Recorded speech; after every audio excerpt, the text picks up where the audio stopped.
بسم اللہ الرحمن الرحیم نحمده ونصلی علی رسوله الکریم قال اللہ تعالی فی القرآن المجید وفرقان الحمید فما ارسلناک الا رحمة للعالمین صدق اللہ مولانا العظیم وصدق رسوله النبی الکریم ونحن على ذلك من الشاہدین والشاکرین والحمد للہ رب العالمین۔ آج کے اجتماع کا موضوع اتنا عظیم الشان ہے اور اتنا ہمگیر ہے کہ اس کے کسی بھی پہلو پر بات کی جائے تو وقت کی کمی کا سامنا کرنا پڑتا ہے، اور موضوعات سیرت طیبہ علی صاحبہ الصلاۃ والسلام کا موضوع اتنا پھیلا ہوا موضوع ہے کہ ایک نشست میں کوئی اس کا احاطہ کر بھی نہیں سکتا۔ اس لیے جب بھی کبھی سیرت طیبہ کا موضوع آتا ہے تو یقیناً اس کے کچھ پہلوؤں کو ہی اجاگر کیا جا سکتا ہے، کیونکہ نبی کریم صلی اللہ علیہ وسلم کی تعلیمات، آپ کی احادیث مبارکہ، وہ زندگی کے ہر شعبے کے اندر کوئی شعبہ ایسا نہیں جس میں نبی کریم صلی اللہ علیہ وسلم کی تعلیمات نہ ہو۔ اس لیے یہ موضوع اپنی وسعت کے لحاظ سے، اپنی ہمگیریت کے لحاظ سے یہ اتنا بڑا موضوع ہے کہ اللہ تعالی ہم سب کو سیرت طیبہ پر عمل کرنے کی توفیق عطا فرمائے اور نبی کریم صلی اللہ علیہ وسلم کی سنتوں کی اتباع کرنے کی توفیق عطا فرمائے۔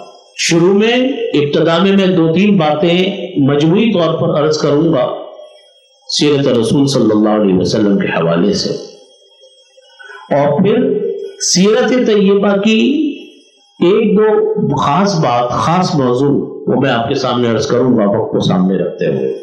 سب سے پہلی چیز ہے کہ نبی کریم صلی اللہ علیہ وسلم کی سیرت کو اپنانا، نبی کریم صلی اللہ علیہ وسلم کی سنت کو اپنانا، یہ اتنا اہم کام ہے، اتنا بڑا کام ہے کہ یہ ممکن نہیں ہے اس وقت تک جب تک ہم سیرت طیبہ کو سیکھنے کا اہتمام نہ کریں، اس کو پڑھنے کا اہتمام نہ کریں۔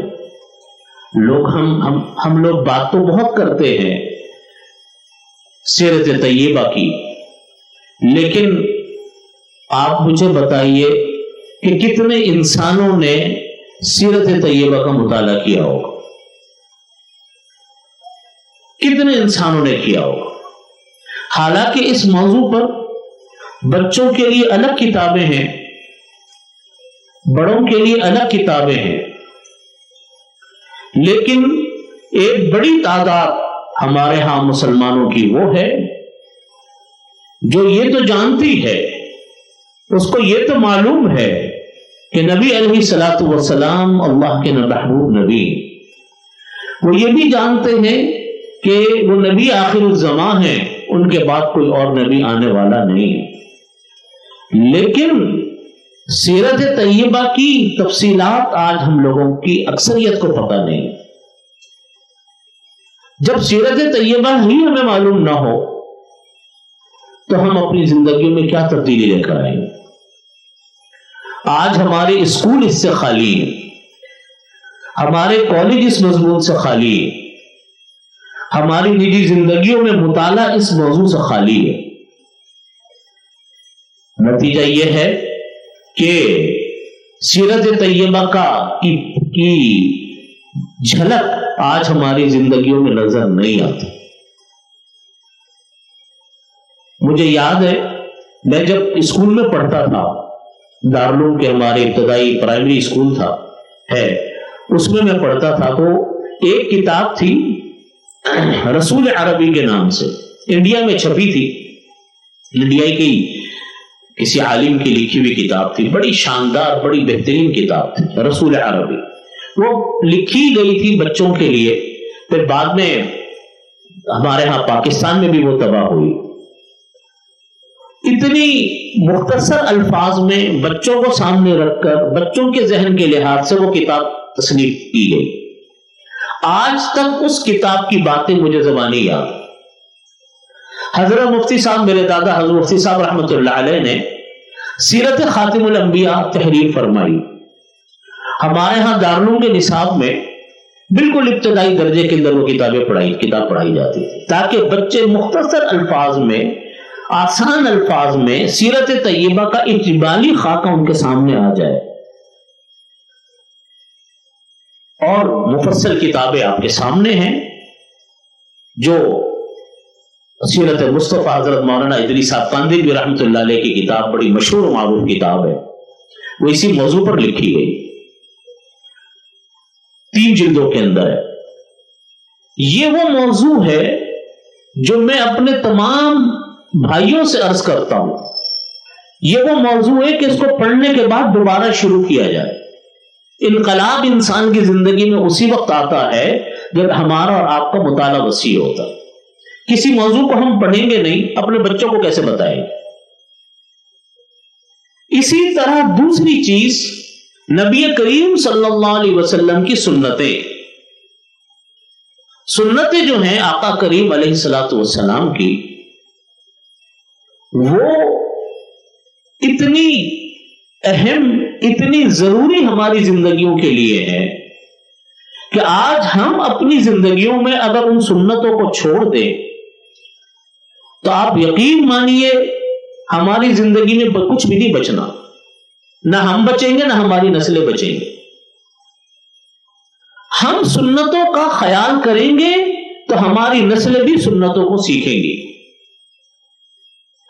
حضرات صحابہ کرام رضی اللہ عنہم اجمعین نبی کریم صلی اللہ علیہ وسلم کی سنتوں کو اتنے اہتمام سے سکھاتے تھے اپنے بچوں کو, اور اتنی اہمیت دیتے تھے اپنے بچوں کے دلوں میں کہ سنت کیا چیز ہے.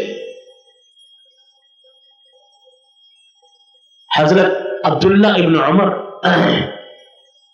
رضی اللہ عنہما کا واقعہ آتا ہے حدیث میں کہ انہوں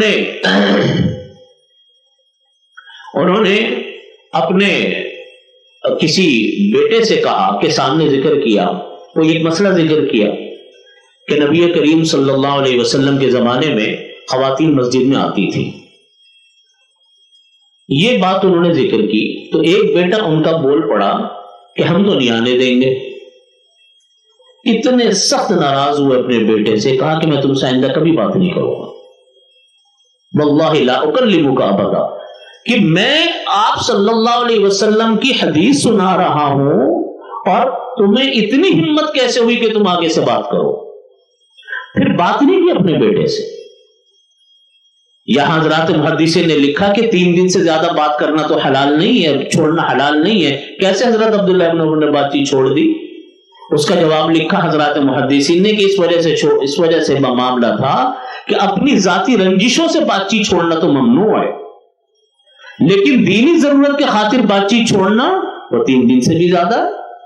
حضرت کعب ابن مالک رضی اللہ عنہ کا بائیکاٹ چلا 50 دن تقریباً, تو دینی ضرورت کے تحت تھا, نبی کریم صلی اللہ علیہ وسلم کے حکم کے مطابق تھا تو تھا. بچوں کے دلوں میں یہ اہتمام ڈالنا کہ سنت کیا چیز ہے. سنت بھی دیکھیے 2 طرح کی ہوتی ہے, اتنی زیادہ سختی بھی نہیں کرنی چاہیے کہ اس سے کام خراب ہو.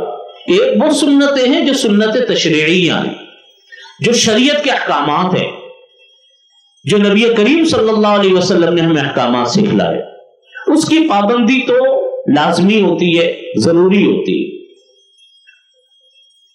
جیسے نماز کے احکامات ہیں, نماز کی تفصیلات تو ہمیں قرآن پاک نے نہیں دی, نماز کی تفصیلات تو ہمیں نبی کریم صلی اللہ علیہ وسلم نے عطا فرمائے. روزوں کی تفصیلات نبی کریم صلی اللہ علیہ وسلم نے بیان فرمائی. اسی طرح تمام چیزوں کی تفصیلات نبی کریم صلی اللہ علیہ وسلم نے بیان فرمائی.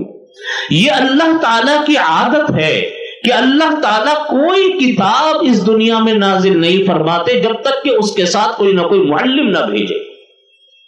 معلم, ہر کتاب کے ساتھ اللہ نے معلم بھیجا. اس لیے کہ کتاب اللہ کی تعلیم انسانی دماغوں پر نہیں چھوڑی گئی، بلکہ وما ينطق عن الهوى ان هو الا وحی یوحى، قرآن کریم نے فرمایا کہ اللہ کے نبی جو بات کرتے ہیں وہ اسی کے مطابق کرتے ہیں جو اللہ تعالیٰ نے وحی نازل فرمائی ہوتی۔ تو جو تفصیلات، جو تشریحات نبی کریم صلی اللہ علیہ وسلم نے قرآن کریم کی بیان فرمائی وہ تو وحی کے مطابق ہے، وہ وحی کی وجہ سے ہے۔ تو اس لیے تشریعی سنت، شریعت کے احکامات جو آقا کریم صلی اللہ علیہ وسلم نے بیان فرمائے، ان کا سننا، ان کا ماننا، ان پر عمل کرنا یہ ہمارے لیے لازمی ہے، نہیں کریں گے گناہ ملے۔ اور جو آپ صلی اللہ علیہ وسلم کی عادات ہیں، آپ نے دوسروں کو نہیں کہا کہ اس کی پیروی کرو، لیکن آپ کی عادت تھی، یا آپ نے ترغیب دی کہ یہ کام کرو، سلام کیا کرو، سلام کرنا سنت ہے، سلام کا جواب دینا واجب ہے، چھوٹی سی بات ہے۔ یا آپ کپڑے اس طرح پہنتے تھے، آپ کھانا اس طرح کھاتے تھے، ان کی پیروی کرنا باعث ثواب ہے، اور جتنا انسان اس کی پیروی کرے گا اتنا زیادہ اللہ تعالیٰ اس کے دلوں میں انوارات بھی ڈالیں گے، اس کا رعب بھی ڈالیں گے۔ اللہ تعالیٰ نے مسلمانوں کا رعب ان کی طریقوں میں رکھا ہے۔ آج دنیا ہمارا ادب نہیں کرتی، دنیا ہمارے مسلمانوں کو اہمیت نہیں دیتی، اس وجہ سے نہیں دیتی کہ ہم نے اپنے نبی کی سنت کو اہمیتیں نہیں دی۔ آج دنیا ہمیں کوئی اہمیت دینے کے لیے تیار نہیں۔ مسلمانوں کسرا کا دربار لگا ہوا، کسرا کی جنگ ہو رہی ہے، نبی کریم صلی اللہ علیہ وسلم کو غزوہ خندق میں بشارت دی گئی تھی کہ آپ کی قوم کے لوگ، صحابہ اکرام، یہ کسرا کو فتح کریں گے۔ کسرا اتنی بڑی طاقت تھی، اتنی بڑی طاقت تھی، جیسا آپ کہہ لیں کہ آج کل کا امریکہ، سپر پاور طاقت۔ کوئی سوچ بھی نہیں سکتا تھا کہ کسرا کے ساتھ فتح تو دور کی بات ہے، کوئی لڑ بھی سکتا ہے جا کر۔ دنیا کانپتی تھی کسرا کے نام سے۔ لیکن جب نبی کریم صلی اللہ علیہ وسلم غزوہ خندق کے موقع پر حضرت سلمان فارسی رضی اللہ عنہ کے حصے میں ایک چٹان آ گئی، وہ ٹوٹتی نہیں تھی۔ واقعہ آپ حضرات نے سنا ہوگا کہ آپ نے 10 افراد کی جماعت بنائی خندق کھودنے کے لیے، اور مشورہ بھی حضرت سلمان فارسی کا تھا کہ یا رسول اللہ، ہمارے فارس کے علاقے کے اندر جب جنگیں ہوتی ہیں تو ہم لوگ خندقیں کھودتے ہیں۔ تو آپ نے ان کے مشورے کو پسند کیا، خندق کھودی۔ اللہ کا کرنا کہ مشورہ بھی سلمان فارسی رضی اللہ عنہ کا، اور ان کے ہی حصے میں وہ چٹان ایسی آگے ٹوٹتی نہیں تھی۔ حضرت سلمان فارسی نے اور ان کے سارے ساتھیوں نے کوشش کی، نہیں ٹوٹی۔ آ کر نبی کریم صلی اللہ علیہ وسلم سے کہا کہ یا رسول اللہ، چٹانے کے ٹوٹتے نہیں۔ تو نبی کریم صلی اللہ علیہ وسلم نے فرمایا کہ چلو مجھ کو لے کر چلو۔ آپ صلی اللہ علیہ وسلم حضرت سلمان فارسی رضی اللہ عنہ کے ساتھ اس جگہ گئے، اور جا کر آپ نے پہلی کدال ماری اور یہ آیت پڑھی، وَتَمَّتْ كَلِمَةُ رَبِّكَ صِدْقًا وَعَدْلًا۔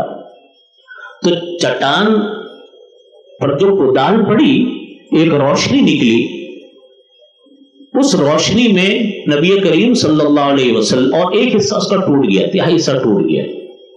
تو نبی کریم صلی اللہ علیہ وسلم کو رومیوں کے محلات دکھائے گئے۔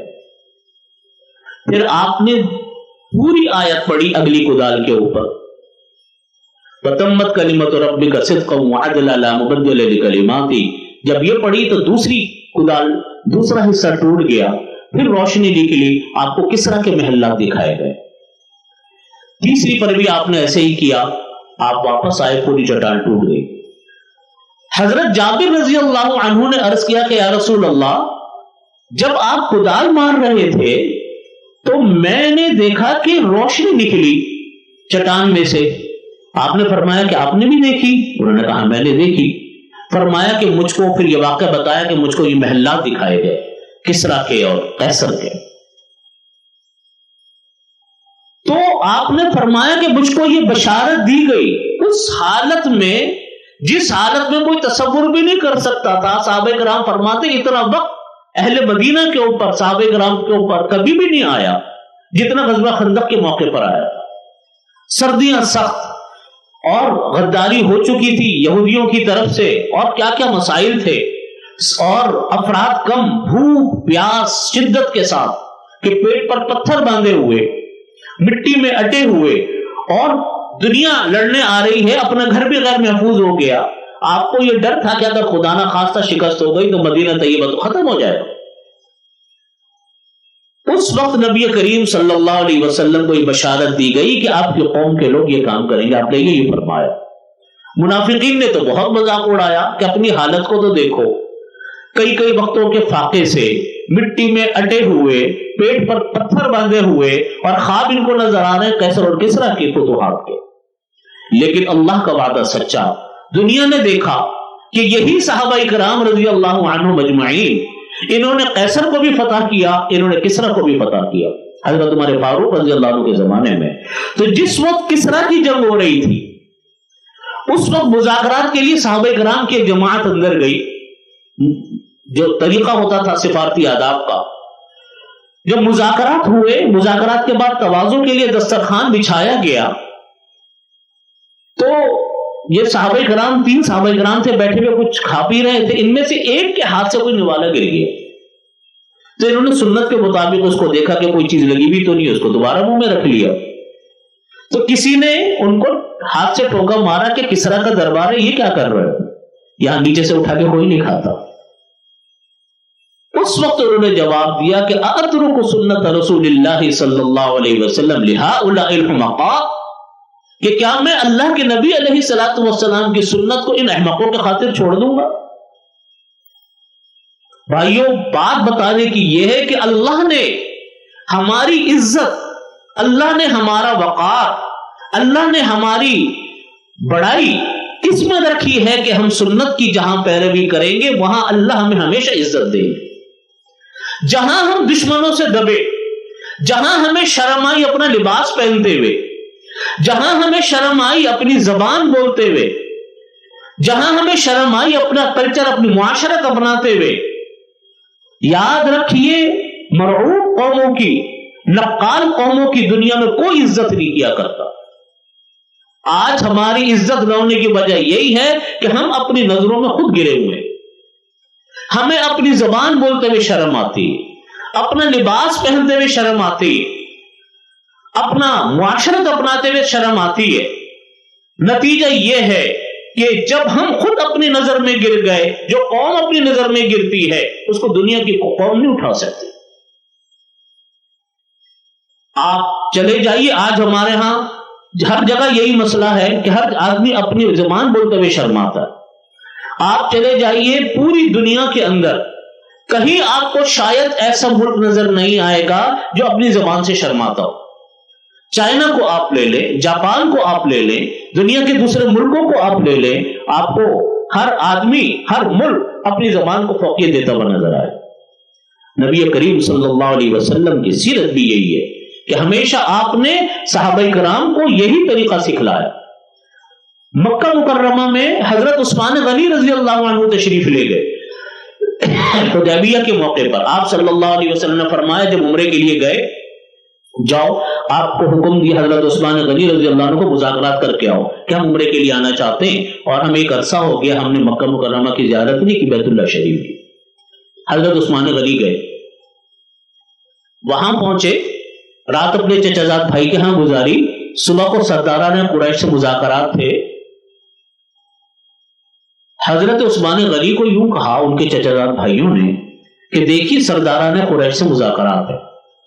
ان کے ہاں یہ فیشن تھا کہ شلوار اتنی لٹکتی تھی کہ زمین پہ زگزگ بناتی ہوئی چلتی تھی. تو انہوں نے کہا کہ آج آپ شلوار اپنی نیچے کر لیجئے تاکہ آپ کا لباس ان کے لباس کی طرح ہو جائے گا تو ان کے دل پر بات اثر ہوگا. جیسا آج ہمارے یہاں کہتے ہیں جیسا لباس اپنا لے آؤ تو آپ کی بات زیادہ سنی جائے گی. حضرت عثمان غنی سنت چھوڑنے والے تھے, وہ تو گردن کٹوا دے سنت کے خاطر. حضرت عثمان غنی رضی اللہ عنہ نے اپنے چچا بھائیوں کو ایک جملے کا جواب دیا، کہا کہ ہاکذا عزرت نبینا محمد صلی اللہ علیہ وسلم، میرے آقا نبی علیہ الصلوۃ والسلام کی سنت ایسے ہی ہے، طریقہ ایسے ہی ہے، بات کرنی ہے تو ہماری شرائط پر بات ہوگی، ورنہ ہمیں کوئی ضرورت نہیں آپ سے بات کرنے۔ یہ بات ہے، یہ سبق ہے۔ میں نے جیسا عرض کیا کہ پہلو تو اتنے کو کوئی پہلو کو اٹھا لیں تو وقت ختم ہو جائے۔ اس وقت ہماری قوم کا سب سے بڑا المیہ یہ بنا ہوا ہے کہ ہم اپنی نظروں میں گرے ہوئے، ہم سنت پر عمل کرتے ہوئے شرماتے، ہمیں اپنے رسول صلی اللہ علیہ وسلم کی سنت کو زندہ کرتے ہوئے ہمیں حیا آتی ہے۔ میرے بھائیوں یاد رکھیے گا، کبھی عزت نہیں ملے گی ہمیں اور آپ کو۔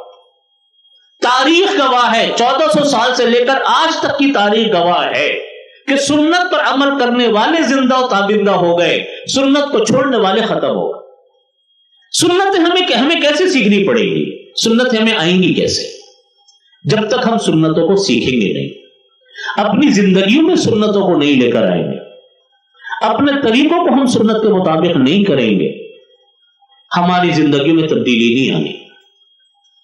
اس وقت صورتحال یہ ہے کہ اتنی دہریت پھیل رہی ہے ہمارے اسکولوں میں، ہمارے کالجز میں، ہماری یونیورسٹیوں میں۔ میرا اس عرصے میں کئی یونیورسٹیوں میں جانے کا موقع ملا، وہاں طلبہ کے میں نے سوالات جب سنے اور وہاں جو ہمارے فضلاء تعلیم دے رہے ہیں، علماء تعلیم دیتے ہیں، وہ جو باتیں بتاتے ہیں، ایسا لگتا ہے کہ اس قدر ہماری نسل دور ہو رہی ہے آج دین سے، سنت سے، کہ پتہ نہیں آگے جا کر بننے کیا والا ہے۔ ہم انسان کی تعلیم کے دو ستون ہیں، ایک گھر، ماں باپ کی تربیت، دوسرا اسکول، یونیورسٹیز، کالج، اساتذہ اکرام، مدرسے۔ یاد رکھیے اگر ہم دونوں جگہ پر اپنے نسلوں کی، اپنی اولادوں کی تربیت کرنے والے ہیں تو ہمیں ضرور حق پہنچتا ہے کہ ہم امید رکھیں کہ ہماری آنے والی نسل انشاءاللہ ہمارے پیچھے آنے والی نسل کا کام سنبھالے گی۔ لیکن اگر اس جگہ کے اوپر ہم یہ دیکھیں کہ وہاں تعلیم و تربیت کا فقدان ہے، وہاں تربیت نہیں ہے، تو پھر ماں باپ کی ذمہ داری دگنی بڑھ جاتی ہے کہ وہ اپنے بچوں کی، اپنی نسلوں کی تربیت فرمائے۔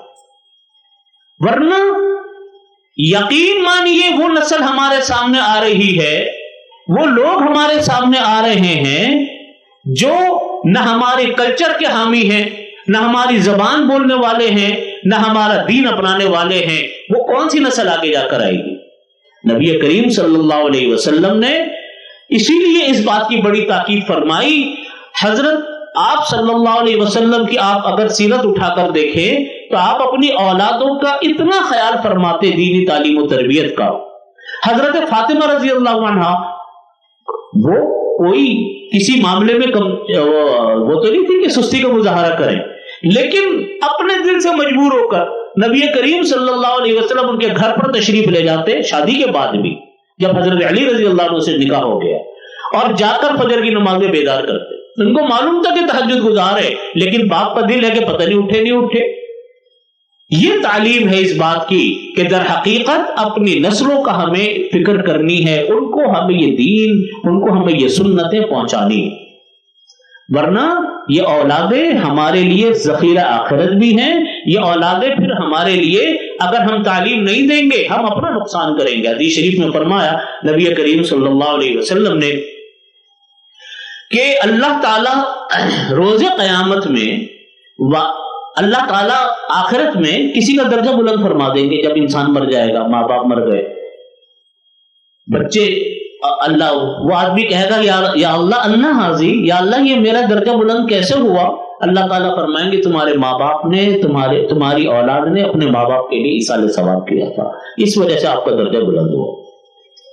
آج ہمارے ہاں بچوں کو قرآن کریم انتہائی غیر ذمہ داری کے ساتھ، انتہائی سرسری انداز میں پڑھاتے ہیں، کچھ تو وہ بھی نہیں پڑھاتے، اور نتیجہ اس کا کیا ہے کہ ان بچوں کو کچھ پڑھنا نہیں آتا قرآن کریم میں صحیح طریقے سے، تو وہ کیا اپنے ماں باپ کے لیے وہ کریں گے؟ اس لیے میں اپنے ساتھیوں سے بات عرض کرتا ہوں کہ ایک سیرت طیبہ کا مطالعہ ہمیں خود بھی کرنا ہے، اپنے بچوں کو بھی کرانا ہے۔ دوسری چیز وہ ہے سنت رسول صلی اللہ علیہ وسلم کو سیکھنا اور سکھلانا۔ 5 منٹ 10 منٹ اپنے بچوں کو سنت پڑھائیں، سنت سکھائیں۔ اسوہ رسول اکرم صلی اللہ علیہ وسلم، علیکم بسنتی، کتابوں کے نام ہے، اپنے گھر میں رکھیں، خود بھی سیکھیں، دوسروں کو بھی سکھائیں۔ جب بچے یہ سیکھیں گے تو وہ بچے ایک صحیح مسلمانوں کے بچے ہوں گے۔ آج میں آپ کو سچ عرض کرتا ہوں، ہر شخص اپنے خاندان پر نظر ڈالے، جو حالات ہیں سامنے، ایک وہ دہریت ہے جس کا میں نے آپ کے سامنے ذکر کیا، جو ہمارے اسلامی ملک میں آج ہماری یونیورسٹی کالجز کے اندر ہو رہی ہے، اور ایک طبقہ ہمارے مسلمان اور ہمارے پاکستانیوں کا وہ ہے جو غیر مسلم ممالک میں جا کر شفٹ ہو گیا۔ کوئی یورپ چلا گیا، کوئی امریکہ شفٹ ہو گیا، کوئی کینیڈا چلا گیا، کوئی کہاں چلا گیا، اور وہ خوش اس بات کے اوپر ہے کہ میرے ہاتھ میں پاسپورٹ امریکن ہے، میرے ہاتھ میں کینیڈین پاسپورٹ ہے، میرے ہاتھ میں برٹش پاسپورٹ ہے، اس پر وہ خوش ہے۔ لیکن اس سے وہ غافل ہے کہ میرے بچے اسکولوں میں پڑھ کیا رہے، میرے بچوں کو اسکولوں میں تعلیم کیا مل رہی ہے۔ میں آپ کو ان مسلمان گھرانوں کی چند مثالیں دیتا ہوں جو مسلمان گھرانے ان ممالک میں منتقل ہوئے۔ ہر اسکول کے اندر بائبل کی تعلیم لازمی ہے، ہر اسکول میں وہاں پہ بائبل پڑھایا جاتا۔ قرآن تو وہ تو نہیں پڑھا سکتے، قرآن تو ماں باپ نے پڑھانا ہے، ماں باپ قرآن اس وقت پڑھائیں گے جب خود پڑھا ہو، یا کسی جگہ پر بچوں کو بھیجیں۔ ایک اسکول، ایک خاندان نے پاکستان میں کچھ فیملی سے رابطہ کیا کہ جی ہمارے بچوں کو آپ تعلیم دیں قرآن پاک کی۔ تو ان کی لڑکیاں تھیں، یہاں پر بھی پڑھانے والی خاتون تھی، تو وہ خاتون نے مجھے بتایا کہ وہ بچیاں کہتی ہیں کہ ہم تو بائبل پڑھتے ہیں، چھوٹے چھوٹے بچوں کو جب بائبل پڑھائیں گے تو کیا نتیجہ نکلے گا۔ اب وہ جب ان کو قرآن پاک پڑھاتے ہیں، کہہ رہے ٹھیک ہے، ہم کمپیریٹیو اسٹڈیز کر رہے ہیں، تقابل کرتے ہیں دونوں کتابوں کا، قرآن کا بھی اور بائبل کا بھی۔ اس کا مطلب یہ کہ جو سمجھ میں آئے گا کر لیں گے، مطلب یہ ہوتا ہے۔ سنت سننے کے لیے تیار نہیں ہے۔ نبی کریم صلی اللہ علیہ وسلم نعوذ باللہ من ذالک، نام سننے کے لیے مسلمان بچے تیار نہیں۔ کہہ رہے آپ سنت کی بات نہ کریں، ہم سے قرآن کی بات کریں۔ قرآن کے اندر بھی ہم بائبل کے ساتھ اس کی تقابلی مطالعہ کریں گے، جو سمجھ میں آئے گا کریں گے۔ میرے بھائیوں، کہاں ہماری نسل جا رہی ہے؟ پھر یہی بچے، کوئی عیسائی سے شادی کرتا ہے، کوئی یہودی سے شادی کرتا ہے، کوئی نکاح کے بغیر زندگیاں گزارتا ہے، ماں باپ کا کوئی کنٹرول نہیں ہے، کیونکہ ذہنی تربیت ان بچوں کی ہوئی نہیں۔ ہم لوگ اس دھوکے میں رہ جاتے کہ یورپ میں، امریکہ میں، ان ملکوں کے اندر آج کل دین کی تعلیم بہت ہے، دین کی تعلیم بہت ہے، لیکن جو بچے بگڑ رہے ہیں، جو نسلیں بگڑ رہی ہیں، جو مرتد ہو رہے ہیں، ان کی تعداد اس سے شاید دگنی تگنی، اس لیے کہ ماں باپ کی تربیت ہی نہیں ہے۔ تو آخر میں ہمیشہ اپنے ساتھیوں کو کہتا ہوں کہ ایسی فیملیاں جو چلی گئی ہیں نا باہر، ان کے ہاتھ میں بڑھاپے کے اندر ایک باہر کا پاسپورٹ ہوتا ہے، کچھ ڈالر پاؤنڈ ہوتے ہیں، نسل برباد ہو چکی ہے۔ یہ ان کی ٹوٹل آمدنی۔ جب آپ بیٹھ کر موازنہ کریں نا اپنے ان خاندانوں سے، جو خاندان آج ہمارے ہیں، تو ان کے پاس ایک پاسپورٹ ہوگا جس پر ان کو فخر ہے کہ یہ امریکن پاسپورٹ ہے اور یہ برٹش پاسپورٹ، اور کچھ ڈالر ہوں گے، نسل برباد ہو چکی اکثریت کی۔